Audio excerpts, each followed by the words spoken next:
Et si pour reconnaître une personne surdouée, la clé, ce n'était pas son QI, mais sa façon de parler, c'est l'idée un peu contre-intuitive de la psychanalyste Raymond Hazan qu'on va décortiquer aujourd'hui.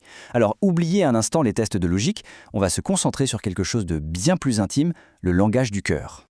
Alors, voilà le programme. D'abord, on va définir ce qu'est ce fameux langage du cœur et voir comment il se manifeste au quotidien.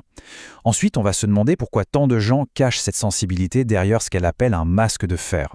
Et pour finir, on verra le chemin, difficile mais essentiel, pour enlever ce masque et oser être soi-même. Bon, tout part d'une question. Une question toute simple en apparence, mais qu'on a posée un nombre incalculable de fois à Raymond Hazan. Face à cette question, on s'attendrait à quoi ? Une liste de critères, peut-être des tests, une analyse bien intellectuelle. Mais la réponse de Raymond Hazan, elle, prend tout le monde de court. Elle est beaucoup plus simple et beaucoup plus humaine. Et la voilà, son idée centrale. Pour elle, le véritable indicateur, ce n'est pas la logique, mais une manière de s'exprimer qui vient tout droit des émotions. C'est une distinction qui franchement change tout. Pour que ce soit bien clair, il faut imaginer ces deux modes de communication. Parler avec la tête, c'est le discours des faits, de l'analyse. Parler avec le cœur, c'est laisser filtrer sa sensibilité, ses émotions, son vécu. Et c'est ce deuxième langage qui, d'après Hazan, serait la signature des personnes à haute sensibilité. D'accord, mais concrètement, à quoi ça ressemble, ce langage du cœur ? Ce n'est pas juste une vague impression. Non, ça s'appuie sur des mots bien précis. Ce qui est fascinant, c'est que ce n'est pas du tout aléatoire. Hazan a remarqué que ce sont souvent les mêmes mots chargés d'émotions qui reviennent en boucle dans le discours de ces personnes. C'est une sorte de lexique du cœur, en quelque sorte. Regardons quelques exemples qu'elle donne. Ce sont des mots tout simples, peur, difficile, cauchemar, ou des phrases comme « c'est dur ».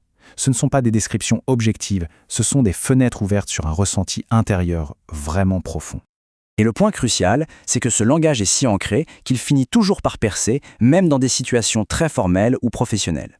La tête essaie de garder le contrôle, mais le cœur, lui, finit toujours par avoir le dernier mot. Mais alors, si cette sensibilité est si présente, pourquoi est-ce qu'on ne la remarque pas plus souvent ?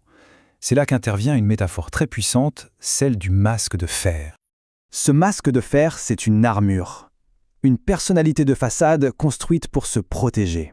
Mais se protéger de quoi ? Eh bien, d'un monde qui, selon Hazan, manque de recevabilité émotionnelle. En gros, d'un monde qui n'est pas toujours prêt à accueillir les émotions sans les juger ou les rejeter. Et souvent, cet espace bienveillant n'existe tout simplement pas. Le problème, c'est que cette protection a un prix. Porter ce masque en permanence, ce n'est pas anodin, loin de là. Ça crée un véritable cercle vicieux.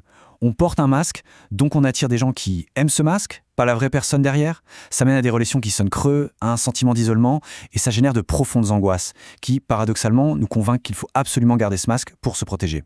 C'est sans fin. La solution semble donc évidente, mais elle est tout sauf simple. Il faut oser déposer ce masque. Et c'est un acte de courage qui a des conséquences énormes. C'est un choix radical. Enlever son masque, c'est prendre le risque de perdre des relations qui étaient basées sur une illusion, pour s'offrir la chance d'en construire de nouvelles, enfin réelles. Le contraste est saisissant. D'un côté, avec le masque, on a une vie de faux semblants et d'angoisse. De l'autre, sans le masque, s'ouvre la porte à des connexions vraies, à moins d'anxiété et, au final, à la liberté d'être simplement soi-même. Raymond Hazan résume ce dilemme avec une question d'une simplicité désarmante. On perd des relations superficielles pour gagner en authenticité et en paix intérieure. Finalement, où est le problème ? On arrive maintenant à la conclusion de cette analyse. Et au-delà d'un simple conseil, c'est un véritable appel à l'authenticité qui est lancé ici. Le message final tient en 2 mots, mais ils sont d'une puissance immense. C'est le conseil le plus fondamental de son approche. Surtout, ne pas chercher à être quelqu'un d'autre. Parce que le chemin de l'inauthenticité, c'est une impasse. Selon elle, à force de réprimer qui l'on est vraiment, la pression à l'intérieur devient si forte qu'elle peut mener à un état dépressif. Et c'est là que réside toute la force de son argument.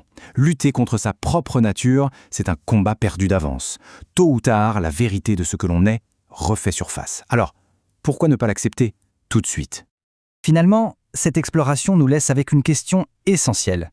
Avant même de chercher à être reconnu par les autres, est-ce que la véritable clé n'est pas d'abord d'apprendre à s'écouter et à se reconnaître soi-même, en osant enfin parler le langage de son propre cœur ? La réflexion est lancée.